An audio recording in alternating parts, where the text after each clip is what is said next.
देखिए, अगर आप लगातार बी फिनिशर को फॉलो करते हैं, आप हमारी वीडियोस को देखते हैं, तो आपको पता होगा कि मैं बराबर लोगों को ये कहता हूँ कि देखिए, चाहे आप 5 सालों के लिए निवेश करें या फिर 7 सालों के लिए, 10 सालों के लिए, 15, 20, 25, 30 जितने भी सालों के लिए निवेश करना है, कोई दिक्कत नहीं करिए। लेकिन आप अपनी पोर्टफोलियो को डाइवर्सिफाइड रखिए। डाइवर्सिफाइड इन द सेंस कि आपकी पोर्टफोलियो में हर तरह के फंड होने चाहिए। मतलब लार्ज कैप भी होने चाहिए, लार्ज कैप हो या ना हो, लार्ज एंड मिड कैप होने चाहिए, फ्लेक्सी कैप, मल्टी कैप, इस तरह के भी फंड्स को लेकर रखना चाहिए।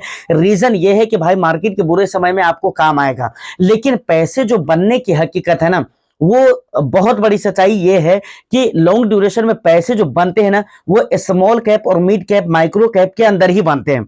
इसका बिल्कुल खुला हुआ सबूत आज की इस वीडियो में मैं आपको दिखलाने वाला हूं कि कैसे स्मॉल कैप में ही लॉन्ग ड्यूरेशन में पैसे बनते हैं। शॉर्ट टर्म की मैं बात नहीं कर रहा, बल्कि शॉर्ट टर्म की बात मैं इक्विटी के लिए भी नहीं कर रहा हूं। इक्विटी में चाहे आप लार्ज कैप में ही आओ ना, है ना, अगर आपका मकसद है कि हम लार्ज कैप में ही जाकर शॉर्ट ड्यूरेशन में पैसे बना ले, तो भाई हम ये भी नहीं कहते हैं कि शॉर्ट ड्यूरेशन में आपको लार्ज कैप में पैसे बनेंगे। नहीं, स्मॉल कैप तो छोड़ो, हम पूरे इक्विटी मार्केट की बात करते हैं कि भाई शॉर्ट ड्यूरेशन में यहां पर पैसे बनते ही नहीं है। लेकिन बात रही लॉन्ग ड्यूरेशन की, तो भाई पूरे आत्मविश्वास के साथ, एविडेंस के साथ, डेटा के साथ आज की इस वीडियो में आपको पता चलेगा कि लॉन्ग ड्यूरेशन में पैसे स्मॉल कैप और मिड कैप के अंदर ही बनते हैं। ये बात हकीकत है और ये एक बहुत बड़ी सच्चाई है जिससे इनकार करना मुझे लगता है कि बहुत मुश्किल है, बहुत मुश्किल। तो आज की इस वीडियो में हम इन्हीं तमाम तर बातों को समझने वाले हैं। तो वीडियो बहुत ज्यादा इन्फॉर्मेटिव और इंटरेस्टिंग होगी। बस जरूरत है कि आप एक लाइक कर दीजिए हमारी अप्रिसिएशन के लिए, और चैनल को अगर अभी तक आपने सब्सक्राइब नहीं किया है तो हम्बल रिक्वेस्ट है कि चैनल को आप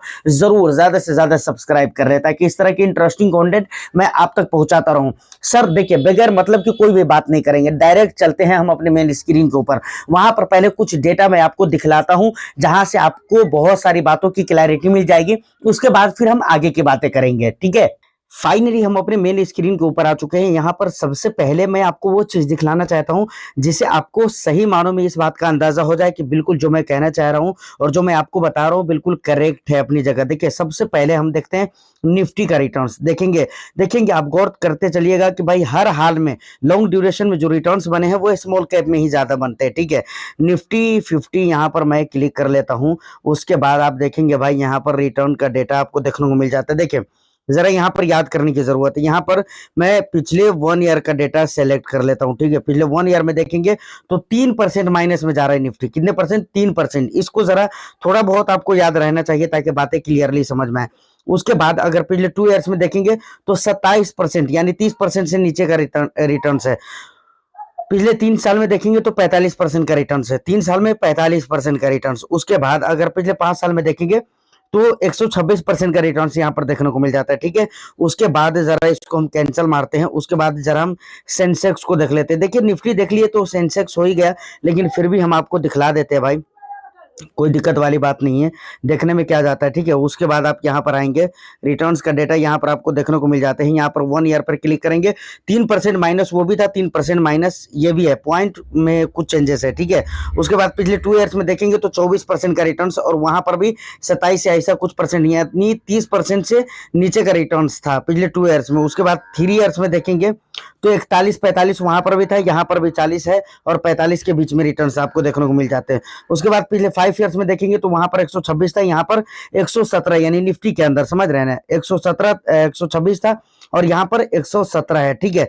उसके बाद जरा अब इसको हम कैंसिल मारते हैं और अब यहाँ पर आते हैं, मिड कैप को जरा हम सेलेक्ट कर लेते हैं, ठीक है ना। निफ्टी मिड कैप, चलिए ठीक है, यहाँ पर हम देख लेते हैं निफ्टी मिड कैप 100 आ गया। इसको जरा हम देखते हैं, जो कि मिड कैप का इंडेक्स होता है, ठीक है।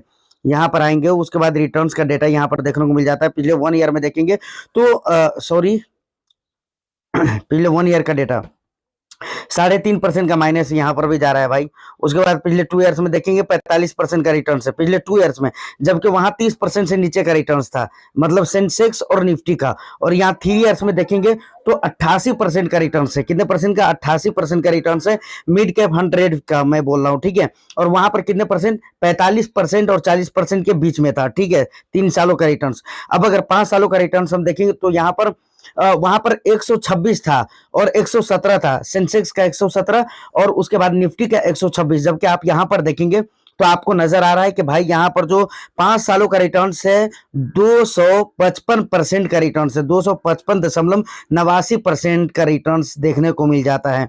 ये मिड कैप 100 का मैं दिखला रहा हूँ। मिड कैप 150 का भी आप देखेंगे तो लगभग लगभग इसी तरह का मिलता जुलता डेटा आपको समझ में आ जाएगा, लेकिन बहुत सारा मैं नहीं दिखला सकता आपको।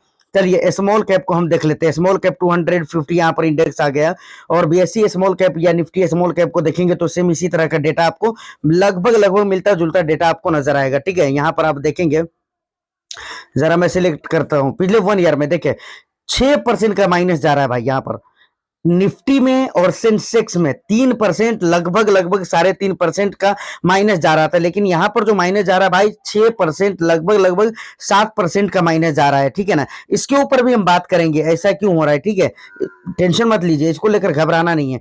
लेकिन पिछले 2 ईयर्स का रिटर्न देखेंगे तो यहाँ पर 43% का रिटर्न है 2 ईयर्स में, जबकि आपने निफ्टी और सेंसेक्स का जो रिटर्न्स देखा है वो पिछले 3 ईयर्स के अंदर मतलब 45 और 40 के बीच में था, और यहाँ 2 ईयर्स का रिटर्न्स 45 और 40 के बीच का है। उसके बाद पिछले 3 ईयर्स में देखेंगे तो 80% यानी 86% का रिटर्न्स है, 80% से ज्यादा का रिटर्न्स है। ठीक है ना, उसके बाद अगर पिछले 5 ईयर्स का देखेंगे तो 256%, मतलब 250 से भी ज्यादा परसेंट का रिटर्न्स मिला। तो ये रियलिटी है। ठीक है ना, हम उसमें भी बात करेंगे कि शॉर्ट ड्यूरेशन में इतना ज्यादा गिरा हुआ क्यों है।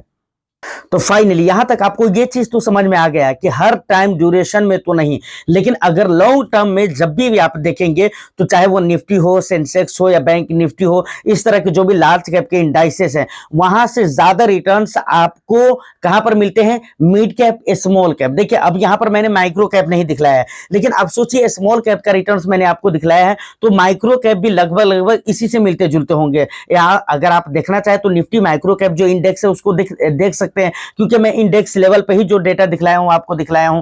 तो अगर इंडेक्स का परफॉर्म ऐसा है तो यकीनन पूरे आत्मविश्वास के साथ यह कहा जा सकता है कि इंडेक्स को फॉलो करने वाले स्कीम जो कि म्यूचुअल फंड स्कीम है, उनके भी रिटर्न्स इसी तरह से होंगे, कुछ कम या ज्यादा, एग्जैक्ट यही नहीं होंगे, मैं मानता हूं कुछ कम या ज्यादा, लेकिन होंगे इसी तरह के। ठीक है, तो आपको समझ में आ गया है यहां तक। अब बात रही कि भाई स्मॉल कैप और मिड कैप के अंदर गिरावट भी तो ज्यादा होती है, तो बात सही है।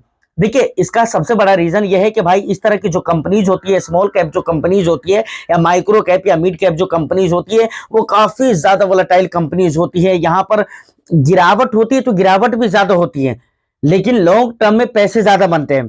तो देखिए पैसे यहां पर कौन बनाएगा, एक बात समझिए, मतलब मेरे कहने का यह है कि यहां पर पैसे बनते हैं लेकिन लॉन्ग ड्यूरेशन में बनते हैं। शॉर्ट टर्म में कहीं भी इक्विटी में पैसे नहीं बनते हैं, लेकिन स्मॉल कैप में अगर आप लॉन्ग ड्यूरेशन देंगे, लंबा समय देंगे, तो ज्यादा पैसे बनेंगे। पैसे और भी दूसरी जगह भी बनते हैं, लेकिन ज्यादा पैसे लॉन्ग ड्यूरेशन में स्मॉल कैप और मिड कैप, माइक्रो कैप, इस तरह की जगहों पे बनते हैं। ठीक है, ये चीज क्लियर हो गई आपको। अब बात रही गिरावट की, तो देखिए गिरावट होती है चूंकि छोटी कंपनीज होती है, काफी ज्यादा यहाँ पर रिस्क रहता है, कंपनी के ऊपर ट्रस्ट करना, उसके बिजनेस के ऊपर या फिर उसके बिजनेस मॉडल के ऊपर लोगों के लिए ट्रस्ट करना और बिल्कुल अच्छे तरीके से काम करना कंपनीज के लिए चैलेंज होता है, और अपनी चीज को इंप्रूव करके दिखलाना ये कंपनीज के लिए बहुत बड़ा चैलेंज होता है एक तरह से। तो देखिए छोटी कंपनीज के अंदर छोटी होने की वजह से, छोटी कंपनी होने के नाते वहां पर गिरावट भी ज्यादा होती है, गिरता है तो परसेंटेज वाइज गिरता भी ज्यादा है। और एक बात ये भी समझे कि जब वो बढ़ेगा तो परसेंटेज वाइज बढ़ेगा भी वही ही ज्यादा, समझ रहे हैं ना। तो जो ज्यादा बढ़ेगा वो ज्यादा गिरेगा, समझ रहे हैं। कभी कभी ऐसा होता है कि भाई लार्ज कैप के अंदर ज्यादा गिरावट होती है, मिड कैप के अंदर और स्मॉल कैप के अंदर कम गिरावट होती है, तो ये एक अलग चीज है, समझ रहे हैं ना। तो इसको लेकर हम बात नहीं कर रहे हैं। तो फाइनली मेरे कहने का यही मतलब है कि स्मॉल कैप और मिड कैप के अंदर पैसे बनते हैं लॉन्ग ड्यूरेशन के एंगल से अगर आप देखते हैं, और लंबे समय में अगर ज्यादा पैसा बनाना है तो आपको स्मॉल कैप और मिड कैप में निवेश करना ही चाहिए। और इसका यह मतलब नहीं कि बिल्कुल आपको निवेश नहीं करना चाहिए या फिर आपको डरे रहना चाहिए। स्मॉल कैप मिड कैप में कुछ ना कुछ उठापटक होते रहता है, तो उससे घबराने की भी जरूरत नहीं है। और यहाँ पर गिरावट होती है, वोलेटाइल होती है इस तरह की कंपनी, और पैसे भी आपको यहीं पर बनते हैं। ठीक है ना, तो यहां पर इंपोर्टेंट क्या है, समय इंपोर्टेंट है। और यहां पर नहीं बल्कि इन्वेस्टिंग के अंदर, ट्रेडिंग की मैं बात नहीं कर रहा, इन्वेस्टिंग की अगर बात की जाए तो इन्वेस्टिंग में सबसे ज्यादा जो इंपोर्टेंट है ना वो समय ही है। मैं जो कह रहा हूं बात समझ रहे हैं आप, समय बहुत इंपॉर्टेंट है इन्वेस्टिंग के अंदर। समय की वजह से जो है ना आपके रिस्क एपिटाइट भी, रिस्क भी थोड़ा रिड्यूस हो जाता है, ज्यादा रिटर्न्स आने के चांसेस हो जाते हैं, रिस्क कम हो जाता है, टेंशन आपको बहुत ज्यादा नहीं रहता है क्योंकि आपके पास लंबा समय रहता है, तो मार्केट यू टर्न कर सकता है। तो ये सारी बातें होती है जिसकी वजह से। यहां तक क्लियर है कि अगर आप वीडियो में पहुंच चुके हैं तो आपको बात समझ में आ चुकी होगी। लेकिन फिर भी अगर किसी तरह का कुछ भी वैल्यूएबल फीडबैक है अगर आपका, या कोई ऑब्जेक्शन है, या अगर आप मेरी बातों से एग्री नहीं कर सकते हैं, तो रीजन क्या है आप मुझे कमेंट सेक्शन में मेंशन जरूर कीजिएगा। उम्मीद करता हूं कि वीडियो और इन्फॉर्मेशन आपको अच्छा लगा हो, तो बस एक लाइक कर दीजिए, शेयर कर दीजिए। चैनल को अगर अभी तक आपने सब्सक्राइब नहीं किया है तो चैनल को भी जरूर सब्सक्राइब कर लें। मैं फिर मिलता हूं किसी नेक्स्ट एंड इंटरेस्टिंग वीडियो में, जब तक के लिए all the best. Thank you for watching.